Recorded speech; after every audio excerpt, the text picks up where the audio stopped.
কেন স্কুলে আসছে না পড়ুয়ারা? বাড়ি বাড়ি গিয়ে তারই খোঁজ নিলেন খোদ প্রধান শিক্ষক। বাঁকুড়ার ইন্দাসের গুরুধাম শান্তিশ্রম ব্রহ্মানন্দ বিদ্যাভবনের প্রধান শিক্ষক সহ শিক্ষকদের সঙ্গে নিয়ে পৌঁছে গিয়েছিলেন পড়ুয়াদের বাড়ি বাড়ি। সেখানে গিয়ে তিনি খোঁজ নেন কেন তারা স্কুলে আসছে না, পাশাপাশি তিনি তাদের স্কুলে আসার কথাও বলেন। গ্রামে ঘুরতে দেখা গেল স্কুল শিক্ষকদের নিয়ে, কি কারণ? আমরা গুরুধাম শান্তাশ্রম ব্রহ্মানন্দ বিদ্যাভবনের তরফ থেকে ক্লাস 5 to 12 যে সমস্ত ছেলেরা বেশ কয়েকদিন ধরে স্কুলে অনুপস্থিত রয়েছে, সেই সমস্ত ছেলে মেয়েদের বাড়ি বাড়ি ঘুরলাম।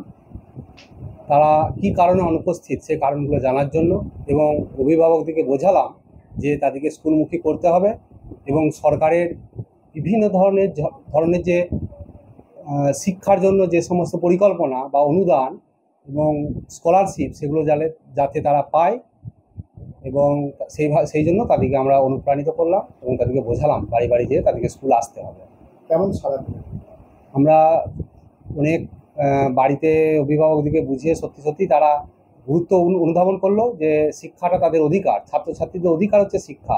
আমরা কেউ তাদেরকে সেই শিক্ষার অধিকার থেকে বঞ্চিত করতে পারবো না। তাই অভিভাবকদেরকে বুঝিয়েছি আমরা সেই বলে, এবং তারা সাড়া দিয়েছে যে আগামী কাল অর্থাৎ আগামী পরের দিন থেকেই তারা কিন্তু সব ছাত্রছাত্রীদেরকে স্কুলমুখী করবে বা স্কুলে পাঠাবে। এই কর্মসূচিকে আগামী দিনে চলবে? হ্যাঁ, এটা আমাদের কিন্তু এটা শুধু আজকের কর্মসূচি নয়, এটা আমরা বিগত বছরগুলো তো একই ধরনের কর্মসূচি পালন করেছি। আজকে স্কুলের শিক্ষকরা দেখলাম তোমার বাড়িতে এসেছিল, কেন এসেছিল? বহুদিন স্কুল যায়নি। কেন স্কুল যাওনি বলবেন?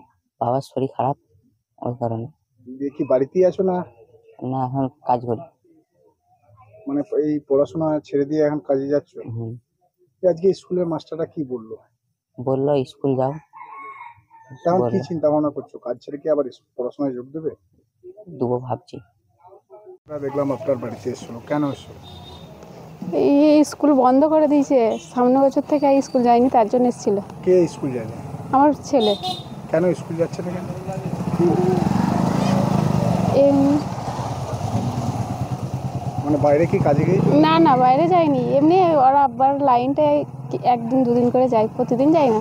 মাস্টার মশাইরা এসে কি বললেন? ওই স্কুল যেতে রেজিস্ট্রেশন হচ্ছে না কি হচ্ছে, দিয়ে ওই জন্য কালকে যেতে বললো, তার জন্য। এখন তো বিভিন্ন ফ্যাসিলিটিও আছে স্কুলের তরফ থেকে, সেগুলো পাবে, সেই সব বিষয়ই বললেন তো? হ্যাঁ, সাইকেল পাবো, তারপর 1500 স্কলারশিপে 1500 টাকা, ওইগুলো তো মিস করে যাবে না। ছেলেকে কি আবার স্কুলে পড়াতে পারবে? হ্যাঁ, পাঠাবো। আপনার নাম? মিনা বেগম। আপনার ছেলের নাম? শেখ সাহেরি আজউদ্দিন। এই সময় ডিজিটাল।